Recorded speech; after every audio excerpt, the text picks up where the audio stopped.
bonjour. Aujourd'hui, on va parler du prince Harry et de Meghan Markle, sa femme. On va parler en fait des retombées de toutes les vidéoconférences qu'ils ont fait et des propos qu'ils ont tenus. Des propos que je ne trouve pas terribles, vu qu'ils ne font que répéter ce qui a été dit depuis longtemps, c'est-à-dire qu'on doit parler de l'inégalité entre différents peuples, des travers de la colonisation, on doit parler de toutes choses qui concernent justement les droits des ex-colonies.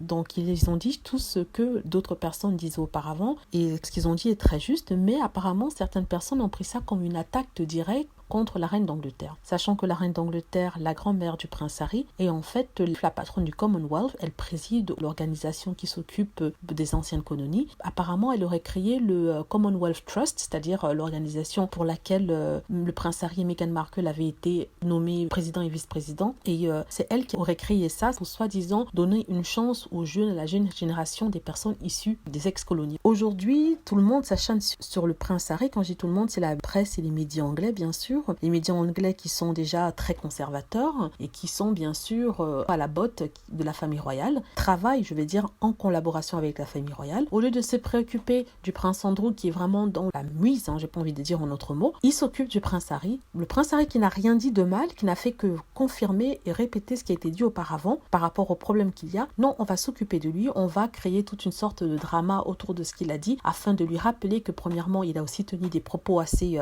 désobligeants, voire raciste auparavant, propos pour lesquels il s'est excusé. Il avait par exemple à l'époque appelé des Pakistanais des Pakis lors d'une discussion, lors d'une blague avec certains collègues dans l'armée. Donc il s'était laissé aller à appeler les Pakistanais les Pakis et lors d'une fête il s'est habillé en nazi allemand. Donc c'est ça qu'on lui reproche. Il s'est excusé à l'époque, il a répété plusieurs fois qu'il était désolé et ça c'était il y a 20 ans et jusqu'à maintenant on ne lui lâche pas la grappe. Je suis désolée d'utiliser cette expression là mais c'est la réalité et on lui rappelle chaque fois qu'il a dit des choses racistes, choses pour lesquelles il s'est déjà excusé. Donc, on essaie de couvrir tout ce qui se passe avec l'affaire du prince Andrew en lui tombant dessus, mais le fait est qu'ils ont écrit des choses sur le prince Harry, sur Meghan Markle, que ça en devient presque normal. Les gens ne sont même plus choqués, ils sont même plus étonnés par ça. Avant, ça aurait choqué. Maintenant, c'est un jour dans les médias comme tous les autres où ils attaquent le prince Harry. Ils répètent toujours la même chose. Oui, tu es privilégié. Oui, tu es riche. Oui, tu attaques ta grand-mère. Oui, tu attaques ta famille royale. Tu n'es pas gentil. Tu es égoïste. Toujours le même sermon qui sort tous les jours. Et à force, quand tu dis ça te choque plus, ça t'énerve plus. Tu te dis, ah, ce sont encore des journalistes. Ce qu'a d'ailleurs compris le prince Harry, à ce point-là, il s'en fiche complètement. Il s'en fiche de savoir ce que la presse ou les médias anglais disent. Et je crois même qu'il y aura une sorte de surenchère. Plus ils diront qu'il est mauvais, qu'il est égoïste, qu'il est manipulé, puis il s'exprimera sur les choses qui lui tiennent à cœur, les injustices de la vie. Ce sont des choses qui arrivent. On ne peut plus avoir des monarques.